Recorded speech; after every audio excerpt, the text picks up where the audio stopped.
Jacob gripped the railing of the balcony, his eyes locked onto Amanda. He watched her move across the garden, his focus absolute and unyielding. Every breath he took felt like a debt paid to her, a constant reminder of the day she had pulled him from the wreckage. He had spent years and his entire fortune tracing her path, and now that he had found her, he believed his purpose was complete. He served her with a fervor that bordered on the fanatical, filtering the world through the lens of her needs. When Anna stepped onto the balcony, the air and the space shifted. Jacob did not look at her. He simply shifted his stance, placing himself as a physical barrier between the two women. He turned his head just enough to acknowledge her presence, his jaw tightening and his eyes narrowing into slits. He ignored her attempts to speak, staring past her, as if she were a ghost occupying space that did not belong to her. He shifted his weight, his fingers drumming against the iron railing, waiting for her to retreat. The silence he maintained toward her was heavy, deliberate, and designed to sting. He stood perfectly still, his attention snapping back to Amanda the second she looked toward the balcony, his expression softening instantly into a mask of total, blind allegiance. The argument started over a triviality, a misplaced book on the study desk, but Anna refused to back down. Her voice rose, sharp and insistent, cutting through the quiet of the room. Amanda stood back, her expression tightening into a look of practiced distress. Jacob did not hesitate. He moved across the floor in 3 long strides, positioning himself directly between them. He did not look at Anna. He stared at a point just past her shoulder, his face a mask of rigid disapproval. When Anna tried to finish her sentence, he raised a hand, palm out, stopping her cold. "Enough," he said, his voice dropping into a low, icy register that vibrated with authority. He finally turned his gaze toward her, his eyes devoid of warmth, reflecting only a singular, misplaced loyalty. He ignored the flush rising on Anna's cheeks. "You are making her uncomfortable. Apologize," he commanded. He stood his ground, towering over her, waiting for the compliance he demanded. Anna looked at Amanda, then at Jacob, her jaw set in a line of mounting frustration. She opened her mouth to argue, but Jacob took a half step forward, his posture signaling that he would not move until she broke. Anna finally lowered her head, the words of apology forced from her lips. The winter night was sharp, the air biting against his skin as Jacob retreated into the mouth of the narrow alleyway. He watched the street, his breath visible in the dim glow of a distant street lamp. A black van pulled to the curb, its engine idling with a low, rhythmic thrum that vibrated through the pavement. He saw Anna turn the corner, her silhouette small and steady as she walked toward her home. The men he had hired stepped out from the darkness of the van. He watched, motionless, as they intercepted her path. There was no hesitation. She resisted, her hands striking out, her feet dragging against the asphalt. But they were efficient. They pinned her arms, the friction of their boots scraping against the road, the only sound in the dead street. He stood in the shadows, his pulse steady, his eyes tracking every movement with a chilling sense of purpose. He felt no hesitation, only a cold, rigid satisfaction that he was finally pruning the chaos from Amanda's life. He watched them shove her into the back of the van, the metal door slamming shut with a heavy, final clang. The vehicle pulled away into the night, leaving the street empty and silent again. Jacob smoothed his hands, turned his collar up against the wind, and stepped out of the alley, convinced he had restored the order that was rightfully Amanda's. His devotion to Amanda, a constant, unyielding weight. One afternoon, while Amanda was out, he retreated to her private study to organize her scattered correspondence. The room smelled of old paper and stale lavender. He shifted a heavy stack of ledgers and a thin, manila folder slid from behind the mahogany shelf. It was tucked away, wedged deep into the corner where the light barely reached. He pulled it out, the edges frayed and yellowed. He sat at the desk, opening the clasp with a slow, deliberate click. Inside were medical reports, dated years ago, the time of his own life-saving surgery. He scanned the pages, his eyes tracking the technical jargon, looking for the surgeon's signature at the bottom of the final sheet. He expected to see Amanda's name. His finger traced the ink, pausing on the elegant, sharp script of the physician. It was not Amanda. It was Anna. The air in the room seemed to thin. His hand began to shake, the paper rattling against the desk wood. He leaned closer, blinking, but the name remained the same. A cold sweat pricked at his hairline as the silence of the study turned suffocating. The name on the page refused to change. Jacob gripped the desk edge until his knuckles turned bone white. He flipped to the back of the file, his breathing hitching in ragged gasps. A calendar note was clipped to the final report, handwritten in the same sharp ink. It was dated the exact week Anna had vanished from his life years ago. He dropped the file. It hit the floor, scattering pages across the hardwood. He fell to his knees, frantically scrambling to gather them, his fingers slipping on the smooth paper. Every date aligned.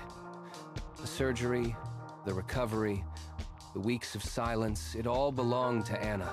He had spent years praising the one who stood by and watched, while he systematically dismantled the life of the woman who had actually pulled him from the wreckage. A wave of nausea rolled over him. He pressed his palms into his eyes, but the image of Anna's face in the alleyway haunted his vision. The pedestal he had built for Amanda crumbled, revealing a jagged, hollow truth. His entire existence, his cruelty, his calculated malice, it had all been a weapon aimed at his own savior. He stood up, his legs trembling, and stumbled toward the door, the weight of his own history pressing down on his chest like a physical shroud. The police station was a blur of fluorescent light and static. Jacob pushed through the heavy glass doors, his mind still reeling from the medical files. He reached the interrogation room, his hand hovering over the cold metal handle. Through the small reinforced window, he saw her. Amanda sat perfectly still, her hands folded on the table. She looked as if she were waiting for an appointment rather than facing charges. Jacob entered, the door clicking shut behind him like a trap.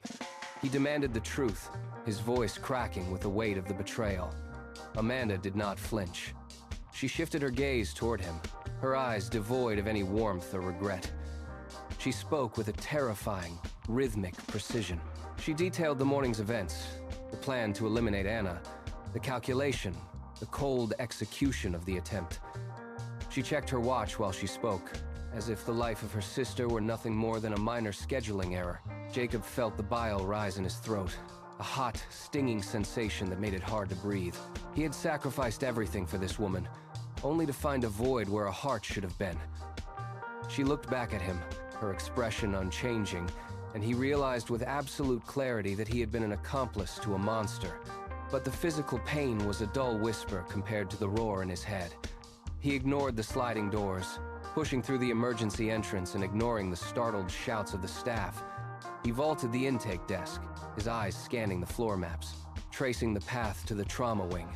A nurse stepped into his path, reaching for his arm, but he shoved past, his momentum carrying him down the linoleum hallway.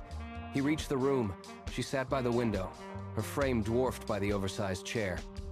Her arm was locked in a thick, white cast, and the stark light of the afternoon sun caught the hollow, vacant expression in her eyes. The silence in the room was absolute, heavier than any scream. Jacob stood at the threshold, his chest heaving, his fingers clutching the doorframe until his grip went numb. He took one step, then another, his knees failing under the weight of the sight before him. He collapsed at her bedside, the floor cold against his shins, his face burying into the rough texture of the quilt covering her lap. The silence between them was a chasm. Jacob pressed his forehead against the quilt, his breath hitching as he began to speak. He didn't start with the kidnapping. He started with the years of forced apologies, the cold sneers he had directed at her, and the way he had isolated her to please a ghost. He forced the words out, each one a jagged piece of his own history. He confessed to every time he had silenced her voice, every time he had demanded she bow to the one who sought her destruction. His voice broke, turning into a raw, ragged rasp. He reached the night of the alleyway. He spoke of the men, the van, and the shadows where he had stood, watching as they took her away. He did not look up. He could not face the hollow space where her life should have been. He listed the cruelties as if they were weights he was finally dropping from his own shoulders. The room remained deathly still. Anna did not move, her gaze locked on the window, her bandaged arm motionless. He finished, his throat burning, his body trembling against the bed. He waited for a sound, a curse. anything to break the crushing weight of the truth he had just laid bare. The confession was only the beginning. Jacob walked out of the hospital and into a world he no longer recognized. He started with the accounts, transferring every cent, every share, and every bond into a trust dedicated solely to her recovery. He sold his office. He sold his cars. He stood in the center of his family estate, the rooms echoing with the silence of a life he had built on a lie, and signed the papers to liquidate the property as well.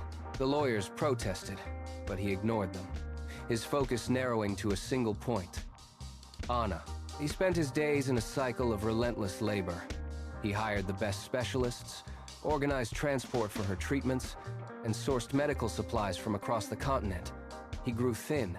His hands, once used to commanding boardrooms, were now calloused from hauling equipment and running errands. He was no longer the man who stood in the shadows of an alleyway. He was a servant, a ghost of his former self, haunting the corridors of the clinic. Each morning he arrived before the sun, carrying flowers, books, and medical reports. He spent his nights calculating the costs of the next day, stripping himself of every comfort until he had nothing left to give but his time and his presence. He was buying back time, one day at a time, with everything he had once called his own.